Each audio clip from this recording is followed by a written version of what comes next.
안녕하세요. GCC 인사이트의 정진한입니다. 반갑습니다. 오늘은 중동평화회담, 어쩌면 여러분에게 너무 멀고 또 전혀 상관이 없을 것 같은 이런 일들이 실제로는 우리의 삶과 경제, 산업 전반에 어떤 영향을 미치는지에 관해서 하나의 사례를 가지고 살펴보고자 합니다. 최근 1년간 한국에서 가장 크게 보도된 중동 뉴스를 몇 가지 꼽아보라고 하면 아마 많은 사람들은 작년 하반기에 있었던 중동평화협정, 그리고 올 상반기에 있었던 하마스 이스라엘 무력 충돌을 꼽을 것 같습니다. 이 사건들이 세계 정세에서 워낙 충격적이어서 많은 전문가들이 앞다퉈서 그 정치적 또 평화적 함의를 많이 분석해서 쏟아냈는데요. 그에 반해서 우리는 이제 우리가 무엇을 준비해야 하는지에 관해서 그 관련된 논의는 많이 부각되지 않은 것 같아요. 그러면 먼저 우리는 이 사건이 왜 중요한지를 한번 살펴보도록 하겠습니다. 사실 중동에는 아주 여러 가지 분쟁들이 있고요. 당연히 넓은 의미에서는 다양한 주체들 간의 평화협정이 시도되었죠. 아랍도 있고요. 이스라엘, 터키, 그다음에 예를 들면은 이란 안에서도 쿠르드도 있고, 로르도 있고, 다양한 사람들이 있죠.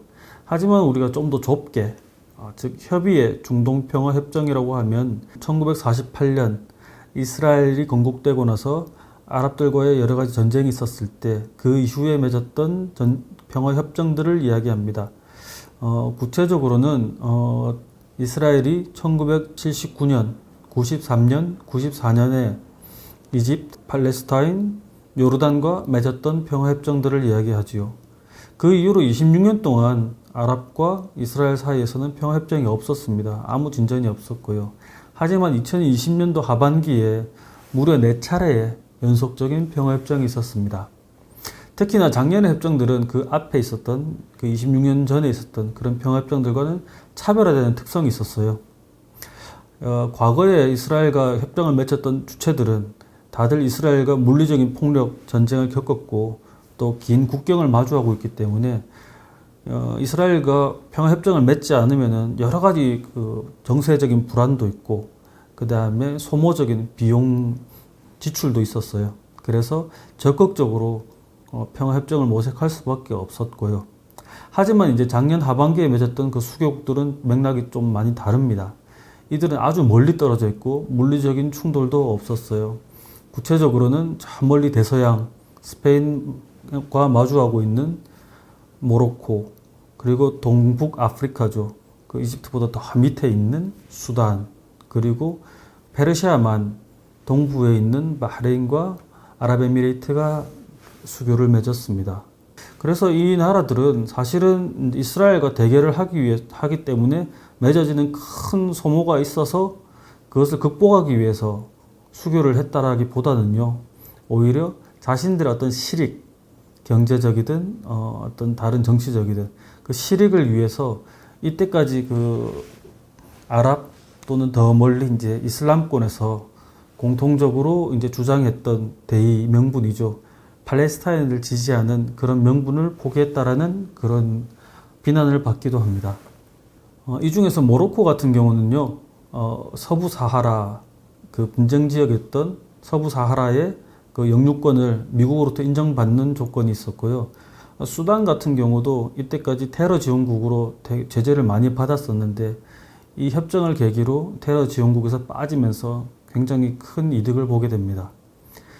또 이제 바흐레인과 UAE 같은 경우는 이때까지 돈이 많은 나라고요. 사실 이스라엘과 수교하기 전에도 큰 어려움이 없었다라고 보통은 보고 있습니다. 그리고 이제 이 두 나라가 석유가 많이 나고 살기 좋은 나라가 이스라엘과 이제 협정을 맺음으로써 이제 다른 사람들은 이제 추측을 해보는 거죠. 다른 GCC 국가들, 더 좀 덩치가 큰 사우디아라비아라든지 아니면 인근에 있는 오만, 카타르, 쿠웨이트 같은 나라들도 혹시 수교를 하는 건 아닐까 이런 생각을 많이 하게 됐어요. 그런데 이 집중적으로 펼쳐진 그 4개의 평화협정들은 공통점이 하나 있습니다. 바로 트럼프 대통령의 재선 바로 직전에 다 평화협정을 맺었던 거죠. 그래서 어떤 사람들은 이렇게도 이야기했었어요. 이 수교를 맺음으로써 트럼프 대통령과 나머지 그 수교 국가들이 노벨상을 많이 받는 게 아닌가. 실제로 앞에도 이제 이스라엘과 평화협정을 맺었던 사람들은 노벨상을 많이 받았습니다. 예, 그런 생각도 했었는데 이 구상안들이 통째로 흔들리기 시작했어요. 그 이유 중에 가장 큰 계기는 트럼프 대통령이 이제 재선에서 실패했다는 거죠. 실패하고 바이든 정부의 정책이 완전히 바뀌는 게 하나가 있고요. 또 하나는 이제 얼마 전이죠. 5월 달에 가자와 이스라엘 서로 포격전을 해버렸습니다. 전쟁이 나면서 이제 여러 가지 여론들이 바뀌게 됩니다. 특히 이제 이 사건은 좁게는 보면 중동 지역이고요. 넓게 보면 전 세계 평화에까지 아주 큰 영향을 미치고, 그 다음에 이제 유가, 국제 채권, 여러 가지 경제적으로도 엄청난 파급력을 불러왔습니다. 그런데 이건 다 세계 이야기 같고요. 우리에게는 과연 그럼 어떤 영향을 주는지 이 부분을 한번 볼게요. 일단은 이제 중동의 이제 여러 가지 평화 협정들은 경제적인 면에서 한국에게 아주 여러 가지 이득을 주기도 합니다. 먼저 생각해 볼게요. 우리는 이스라엘하고 이제 진출을 본격적으로 하게 된 것은 중동의 연속적인 평화 협정은 당연히 경제적인 면에서 우리에게도 많은 이득을 가져다 줍니다. 예를 들어서 이스라엘과 아랍 국가들이 평화 협정을 맺으면은 우리는 먼저 이스라엘 시장에 더 적극적으로 진출할 수 있어요. 최근까지 한국과 이스라엘은 실제로는 더 경제적 협력을 진행할 수 있었는데도 불구하고 일부러 양쪽이 좀 자제를 해왔습니다. 왜냐면은 공식적으로 또는 비공식적으로 많은 아랍 국가들과 아랍이 아니더라도 그 이슬람 국가들은 이스라엘의 존재 자체를 인정을 안 했습니다. 존재를 인정 안 하기도 하고요. 아니면은 교육을 상당히 제한하기도 하고, 그것뿐만 아니라 그 이스라엘과 너무 적극적으로 협력하는 나라들을 싫어하고 또 거기서 상당한 제약을 걸기도 했었어요. 우리의 입장에서는 그렇죠. 이스라엘도 뭐 중요할 수 있지만 사실은 시장 규모도 훨씬 크고, 그 다음에 또 우리가 직접적으로 필요로 하는 산업의 피와 같은 석유를 보통 아랍 국가에서 수입을 해왔기 때문에 이스라엘하고의 교역에서 어느 정도 제한을 많이 뒀었고요. 사실 이스라엘도 이런 우리의 입장을 알기 때문에 우리가 적극적으로 어떤 행보를 하지 않더라고 해도 어느 정도 이해하고 받아들이는 편이었습니다. 그렇지만 이제 작년 하반기에 이스라엘이 아랍 국가들, 특히 이제 석유가 많이 나는 아랍 국가들하고 평화협정을 맺다 보니까 우리도 이제 조금 눈치를 덜 보게 되는 거죠. 그러면서 이스라엘과 올해 5월 12일이죠. FTA를 체결했습니다. 즉, 우리가 이제 이스라엘과 좀 평화협정을 맺는 좀 더 큰 좋은 관계를 가진다고 해도 석유를 수입하는데 생각보다 큰 문제가 없을 수 있겠구나라는 생각을 했던 거죠. 또 하나는 이제 사실 이스라엘의 위치가 아랍 국가들 사이에서 딱 가운데 박혀 있습니다. 그 지중해 홍해사 이쪽에 박혀 있기 때문에 여기가 막혀 있으면은 여러 가지 유통이라든지 무역이라든지 이런 면에서 여러 가지 제약들이 많았어요. 불편함도 있고 비용도 있었죠. 그런데 이런 부분들이 상당히 좀 제약이 풀리면서 우리에게 여러 가지 사업 기회가 생기기도 했고요.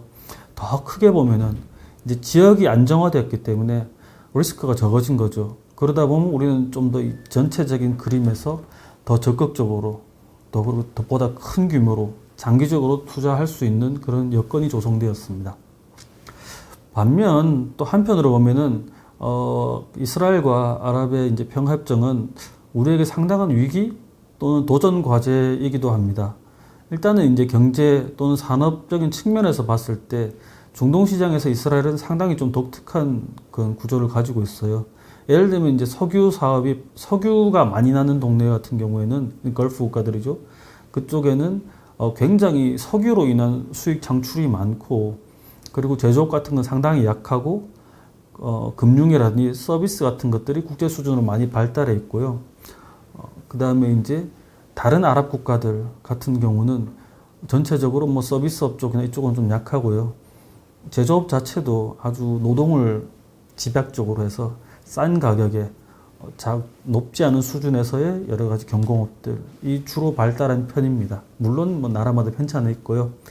그 다음에 이제 이란이나 터키 같은 경우는 나름 이제 자체 소비시장, 큰 소비시장도 있고, 그 다음에 스스로 이제 어느 정도 높은 수준의 물건을 만들어낼 수 있는 산업 기반도 있어요. 큰 차이가 있다면 이제 이란 경제 제재 때문에 그게 안에서 돌고, 터키 같은 건 좀 밖에서 돌고, 그래서 이제 터키 같은 경우는 그래도 산업적으로 우리하고 좀 경쟁이 되는 부분도 몇 개 있습니다. 뭐 군수 사업이라든지 몇 가지가 있어요.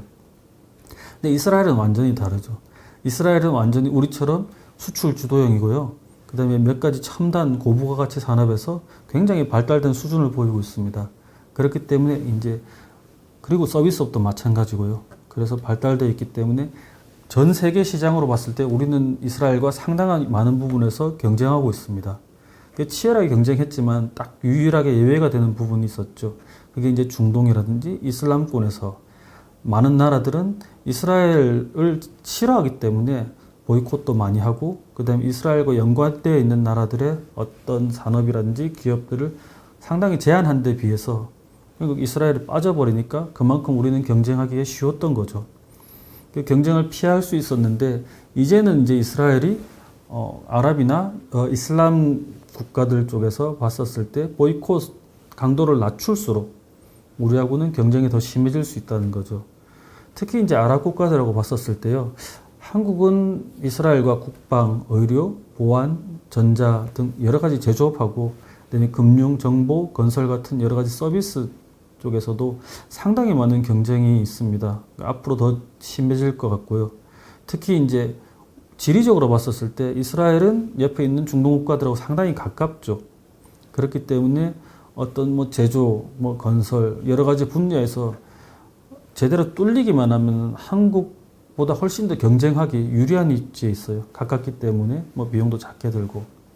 그런 지리적 이점을 제외하고라도 뭐 다른 예를 한번 들어볼게요. 요즘 제일 화두가 되고 있는 보건 의료 쪽이죠. 예. 전통적으로 이제 중동 쪽의 이제 보건 의료 쪽은 서구의 세계적인 글로벌 브랜드들이 꽉 잡고 있었죠. 근데 최근에 와서 한국이 이쪽을 좀 뚫고 들어가기 시작했습니다. 어떻게 들어갔느냐? 특히 이제 인터넷이 발달하고 글로벌 IT와 그다음에 보건 의료가 이제 결합되는 그런 서비스가 많이 필요해지는데, 우리나라는 IT도 상당히 강하고 BT도 강해요. 그리고 비용 같은 게 좀 적기 때문에 좋은 가성비와 우수한 시스템을 가지고 이 서구가 도미네이트한 그 시장에 좀 들어갈 수가 있었죠. 한창 뚫고 들어갔었는데 이게 코로나 사태 때문에 좀 흔들리고 있어요. 코로나 터지면서 이제 백신을 제공해주는 조건, 뭐 다른 여러 가지 조건으로 우리나라가 그래도 그나마 확보했던 시장들을 서구 시장들이 좀 뺏어가고 있었는데, 여기에 이제 이스라엘이 같이 끼어 들어가면은 그나마 우리가 뚫고 들어갔던 시장마저도 나누거나 경쟁해야 되는 그런 어려움이 있습니다. 그리고 그 트럼프 재선에 실패한 이후로 지금 이스라엘과 다른 아랍 국가들 사이에 새로운 수교가 속도가 줄어들고 있다라고는 하지만, 바이든 정부 역시 기본적으로는 이스라엘과 아랍 사이의 관계를 갖다가 강력하게 지원하고 있습니다.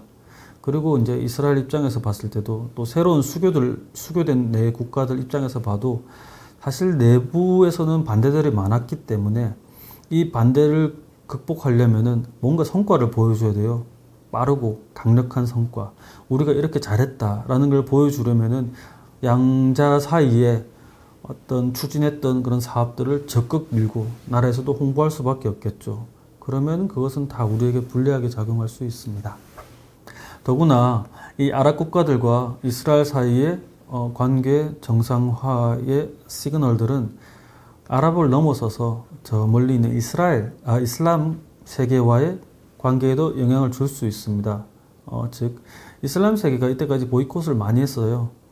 그 말레이시아도 그렇고 여러 나라들이 보면은 이스라엘과 아주 노골적으로, 때로는 이제 노골적이진 않지만 여러 가지 방법으로 보이콧을 많이 했는데, 지금 보면은 이제 아랍 국가들이 제일 그 선두에 서서 이스라엘과 수교를 맺겠다, 우리에게 이득만 되면은 막 팔레스타인 이런 쪽 좀 뒤로 미룰 수 있다라는 사인을 보내면은 이슬람권 전체의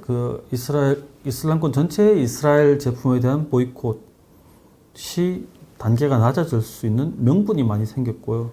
그럼 우리가 이슬람권 전체에서 이스라엘과 이제 보다 치열하게 경쟁할 수도 있다라는 이야기죠.